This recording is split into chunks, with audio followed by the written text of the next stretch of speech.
nuyu ñu ngi leen di sant waaye damay door samay nuyu damay door sama wax ci sant waa Sédhiou bu baax a baax sant naa leen bu baax a baax xam ngeen ndax lan du tertu bi rek de teeru bi defe naa exception la ci ay teeru wante li tax ma leen ni njëkk a sant yéen waa Sédhiou defe naa lu mat 10 mois ci gannaaw am na pexe bu Macky Sall laloon pour faagaagal Ousmane Sonko.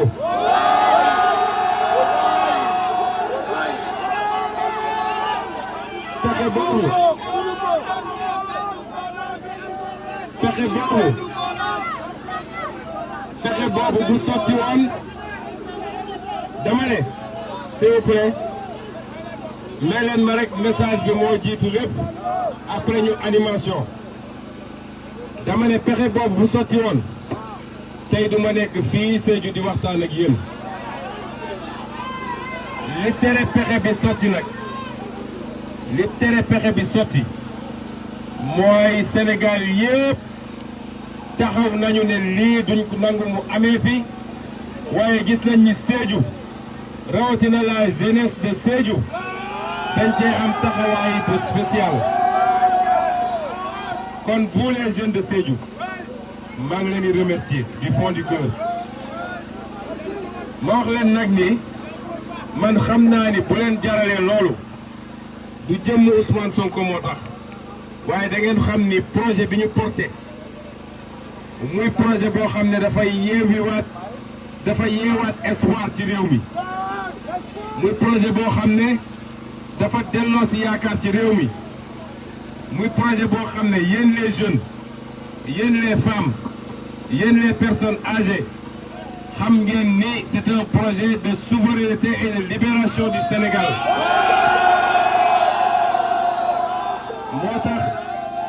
moo tax ngeen génn taxaw ne duñu nangu luy faagaagal projet boobu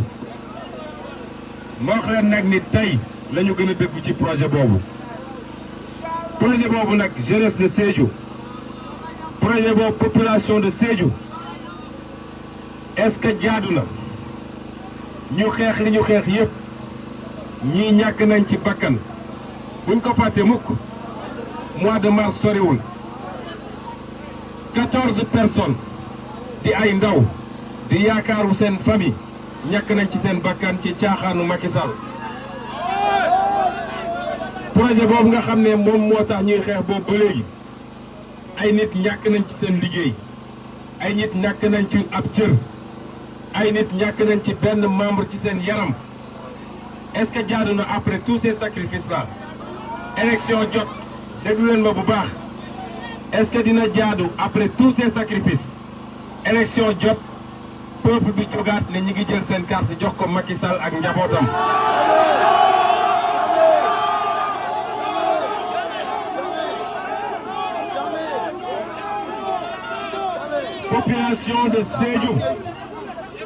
population de Sédhiou est-ce que bëgg ngeen Macky Sall abal ñu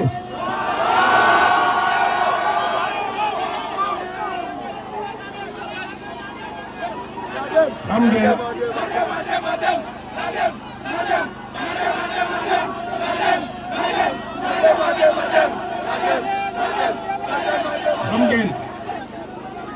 ngeen Macky Sall jëmmam moom ak personam du loolu moo ñu intéressé parce que nous ne menons pas de combat individuel ou personnel wala personnalisé waaye Macky Sall ni mu yoree réew mi mooy suñu problème on n'a pas de problème personnel Macky Sall xamuñu ko sax te soxlawuñ koo xam mais ni mu yoree réew mi ci sàcc alal réew mi ci détournement yi yéen ñëpp dégg ngeen fan yi milliards yi ñu détourné te il n'y aura aucune conséquence milliards yi waroon tabax Sédhiou waroon jox jeunes yi liggéey waroon tabax hôpitaux yi waroon defal ay université war a génne éclairage public war a defar seen éclairage seen stade municipal milliards yooyu chaque jour Macky Sall ak ay njabootam détourné ko te du am benn conséquence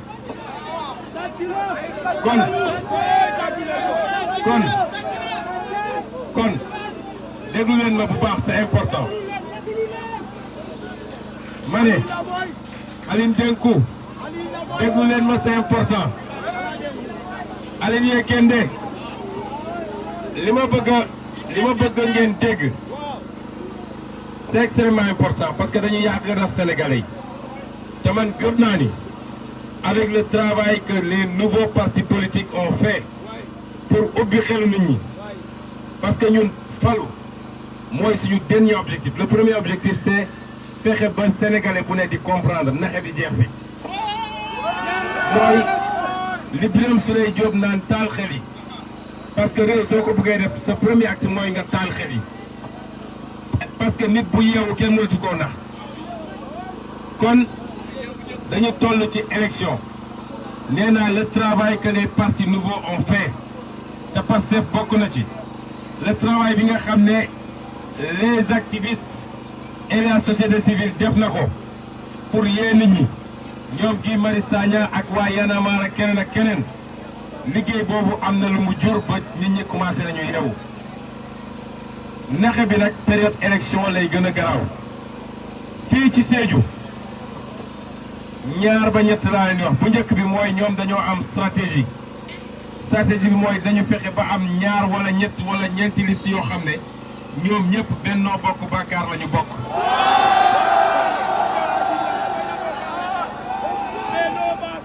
est-ce que xam ngeen lan mooy stratégie bi mooy fexe da ngay gis kenn ku ñëw bokk ci Benno Bokk Yaakaar ñëw ne leen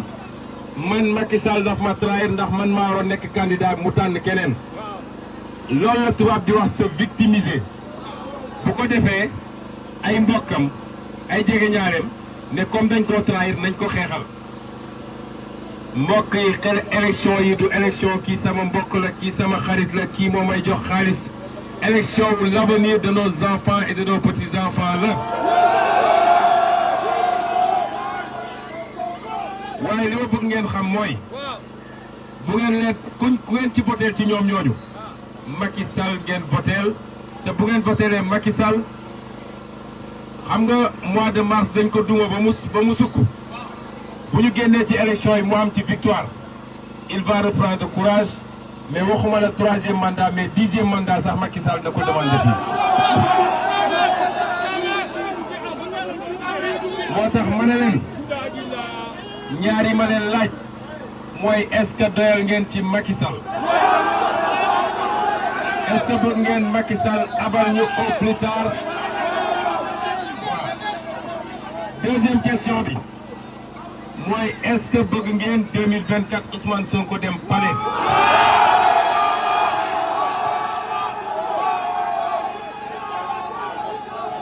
bu dee loolu am na bu dee ñaar yooyu am na ma wax leen ni ku yaakaar ni mun nga yóbbu Ousmane Sonko 2024 palais mais 2022 bi pare woo pour voter Ousmane Sonko ngay nax sa bopp parce que ñaari élection yi c'est des élections connectées li xew 2022 ci élection locale yi mooy déterminer li xew au mois de juin ci élection législative yi loolu mooy déterminer li xew 2024 est-ce que Macky dinañu abal wala duñu abal kon ñoom seen stratégie deuxième bi mooy lan mooy xam nañ ni suñu ñëwee Sédhiou waa Sédhiou boo jëlee 10 habitants de Sédhiou les 9 boo xaree seen xol Ousmane Sonko moo ci nekk. lañ leen di bëgg a gëmloo déglu leen ma baax c'est important leur stratégie mooy s'il vous plaît seen stratégie mooy nu ñuy def ba déconnecté élection bi ak jëmm Ousmane Sonko moo tax suñu ñëwee da ngay gis ay candidat Benno Bokk Yaakaar yoo xam suñu ñëwee dañ leen naan man sax Ousmane Sonko sama xarit la man xaw ma benn candidat Benno Bokk Yaakaar xaw ma ko amuma ci xarit dafay leer nañ léeg-léeg ñu ñëw ne leen ñun sax suñu gagné élection bi 2024 Ousmane Sonko la ñuy jàppale loolu amul ku ci gagné ci ñoom day dellu ci Macky Sall jox ko PCA jox ko xaalis mu delluwaat toog ci APR moo tax élection bi opposé wul Ayib Daffé ak ñoom seen candidat élection bi su ngeen buggee gudd na gàtt na xam ngeen ça pose qui et qui kan ak kan la élection bi di opposé kan ak kan élection bi c'est une élection qui oppose Yewwi Askan Wi ak Benno Bokk Yaakaar c'est une élection qui oppose Macky Sall ak Ousmane Sonko c'est une élection qui oppose Khalifa Sall ak Ousmane Sonko ak Macky Sall c'est une élection qui oppose Malick Gakou Aïda Mbodj Déthié Fall Moustapha Guirassy ak ñeneen ñu bokk ci Yewwi Askan Wi contre Macky Sall et son régime carte bu ngeen voter candidat boo xam ne ci ñoom la bokk na ngeen xam ni Macky Sall ngeen dooleel de ak candidat bi nu mu leen jege bu doonoon seen papa sax wala mu doon seen yaay wala mu doon seen frère xam leen ni Macky Sall lay rootal kon nag dafa jot ñu am conscience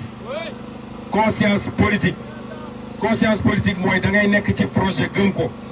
mënu nekk ci projet rek nga ne élection locale beneen projet lay voter élection législative ma dellu ci projet boobu loolu du logique mbokk yi am nañu une chance historique de reprendre notre destin en main est-ce que xam ngeen ko est-ce que gis ngeen li xew Mali foog ngeen ni jaadu na France laay wax daal di digal suñuy président de la République CEDEAO ak UEMOA ñu wëlbati ko ne ñoom dañuy embargo benn réewu Afrique boo xam ne suñuy frère lañu est-ce que loolu yoon la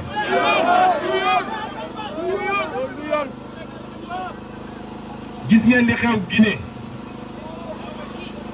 tey am na ñun encouragé wuñu coup d'état waaye dafa am foo xam ne coup d'état daf fay dagan mooy ce syndicat de chef d'état bu ñuy def seen i njuuj njaaj di forcer ay troisième mandat di dóor peuple bi doo dégg CEDEAO wax doo dégg UEMOA wax doo dégg France wax doo dégg Union africaine wax bu peuple bi jëlee responsabilité am wàccee seen saay-saay yooyu nga dégg leen ñu naan dañuy génn ay communiqué di imposer ay agenda moo tax ñun ñëpp dañoo war a jàppale le peuple frère du Mali waruñoo nangu ay bitim réew di imposer ñuy embargo nos frères d'à côté waruñu ko nangu loolu dafa war a jeex Afrique le combat que nous menons da ngeen war a xam ni c'est un combat panafricain c'est un combat sénégalais mais nag balaa ngay bale bëgg a bale buntu kër jàmbur da ngay bale sa buntu kër loolu moo tax je vous ai amené un programme bi may dugg ci élection locale programme bi mi ngi tudd programme Doko parce que su ma ñëwee ba fii damay wax Doko programme bokk lan la taaru baaro la muy tekki programme boobu du programme commune de Ziguinchor parce que man ma vision xajul ci commune de Ziguinchor du programme département de Ziguinchor du programme région de Ziguinchor je vous ai présenté à vous tous population de Casamance un programme territorial pour toute la Casamance naturelle c'est-à-dire de Vélingara à Diogué les trois régions de Kolda de Sédhiou et de Ziguinchor kon na ngeen xam ne su ngeen di voter nos candidats vous avez voté pour que communes yi ñuy gagné yëpp on va mutualiser def ay jumelage communes yooyu yëpp ñu joxante suñu doole joxante suñu xam-xam si vous votez pour Ayib vous avez voté pour Ousmane Sonko et considérez que je serai maire de Sédhiou comme Ayib si vous votez pour Diédhiou considérez que vous avez voté comme pour Ousmane Sonko et Yewwi Askan Wi et ensemble nous allons travailler ensemble pour changer Sédhiou pour changer Vélingara pour changer Diaobé pour changer Kolda pour changer Oussouye pour changer Thionck Essyl parce que c'est une logique mooy Casamance naturelle ñoo bokk réalité socio-culturelle kon bu leen gars yi nax lan lañ leen di naxee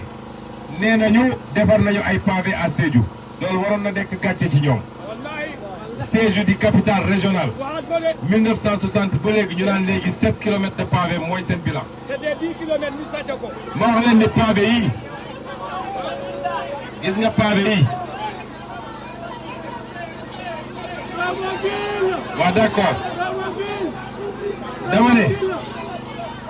dama ne d'abord li ñuy wooyee PACASEN ak li ñuy wooyee Promoville du réalisation maire bi na leen wax lan la réaliser moom ci budget bi ngeen xam ne moom ngeen ko jox PACASEN ak Promoville c'est des réalisations de l'État du Sénégal waaye l'État du Sénégal foofu la lajjee parce que État central moomul naan maa ngi ñëw di def ay pavé ci buntu kër jàmbur loolu c'est le travail d'une commune mais Macky Sall bëgg na Sénégalais bu xëy nooyu ngelawu yàlla sax ne ko jërëjëf Macky Sall moo tax mu ñëw di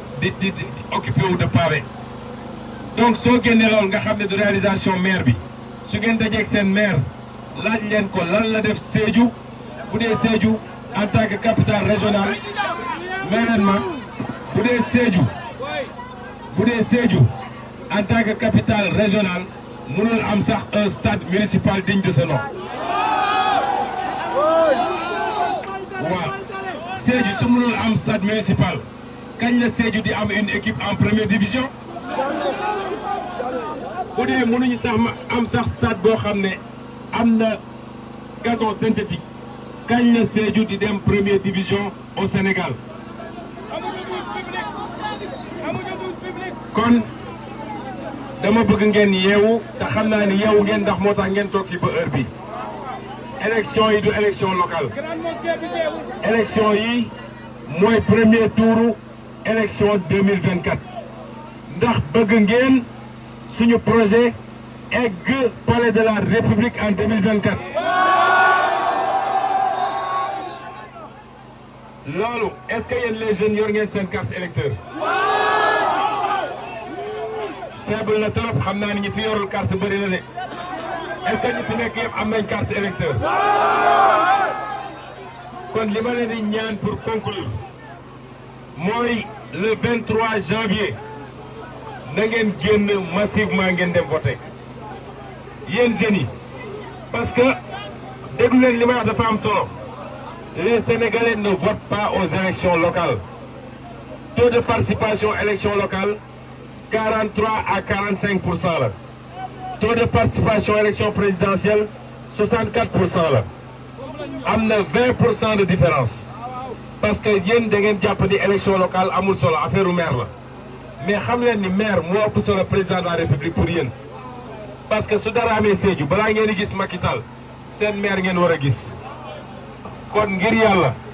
dem leen récupérer carte yi génn leen 7 heures da leen fekk ci bureau de vote yi génn leen ngeen voter pour nos candidats sur la liste communale voter pour nos candidats pour la liste départementale bu ngeen ko defee ba pare toog leen ngeen surveiller vote bi parce que ñoom ay sàcckat lañu bu ngeen surveiller vote bi ba ngoon nag ba ñu ne di déclarer nañu résultat yi les candidats de Yewwi Askan Wi gagné nañu yéen wàccoo ngeen ak ñun bu boobaa nag ñun ñoo war a delloo njukkal te bu soobee yàlla Sédhiou va changer incha allah loolu moo ne woon message bi ñu ngi leen di gërëm di leen sant di wax nag ni bëri na ay candidats Sédhiou en 2019 Sédhiou daf maa may lu rëy ndax Sédhiou je suis arrivé deuxième avec presque 35% des voix. 35% des voix ci jamono joo xam ne ñu musuma war a ñëw tourner Sédhiou